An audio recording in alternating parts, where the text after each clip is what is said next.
Janas recipes சேனலை இன்னும் subscribe பண்ணிக்கலனா அந்த ரெட் கலரில் தெரிகிற சப்ஸ்கிரைப் பட்டனை அமுக்குங்க.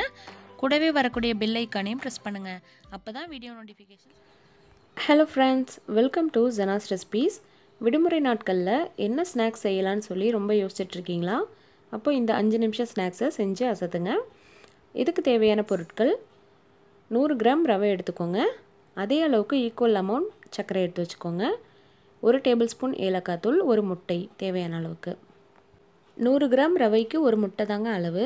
முட்டையை உடைச்சி ஊற்றி நல்லா பீட் பண்ணிடுங்க. இந்த அளவுக்கு நுரப்பொங்குற அளவுக்கு பீட் பண்ணிவிட்டு அதிலே ஏலக்காய் தூளை ஆட் பண்ணிடுங்க. கொஞ்சமாக ஒரு பிஞ்ச் சால்ட் ஆட் பண்ணிடுங்க. அதுக்கப்புறம் சர்க்கரையை ஆட் பண்ணி நல்லா ஹெவியாக பீட் பண்ணிடுங்க. ஓரளவுக்கு சர்க்கரை கரைஞ்சதுக்கப்புறமா நம்ம எடுத்து வச்சுருக்க ரவையை சேர்த்துட்டு அதையும் நல்லா கலந்து விட்டுருங்க.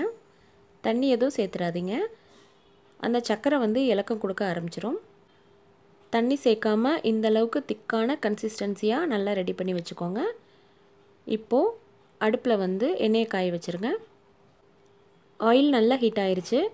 இப்போது ஒரு சின்ன குழிக்கரண்டிலையோ அல்லது ஸ்பூன்லேயோ எடுத்து கொஞ்சம் கொஞ்சமாக ஊற்றுங்க. நம்ம எக்கு சேர்த்துருக்கனால நல்லா பப்ளியாக வரும். 2 அல்லது 3 போட்டு எடுத்துருங்க. ரொம்ப மொறுமொறுன்னு க்ரன்ச்சியாக இருக்கும். குழந்தைங்க எல்லாருக்குமே ரொம்ப பிடிக்கும்.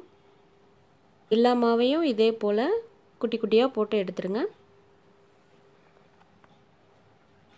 ரவை முட்டையை பீட் பண்ணுற டைம் தாங்க, மற்றபடி ரொம்ப சுலபமாக செஞ்சிடலாம். டேஸ்ட் அவ்வளோ சூப்பராக இருக்கும். கண்டிப்பாக நீங்களும் செஞ்சு பார்த்துட்டு உங்களுடைய கமெண்ட்ஸ் அண்ட் ஃபீட்பேக்கை எனக்கு சொல்லுங்கள். இதை லைக் பண்ணுங்கள். வீடியோ பார்த்ததுக்கு ரொம்ப நன்றி. தேங்க்யூ.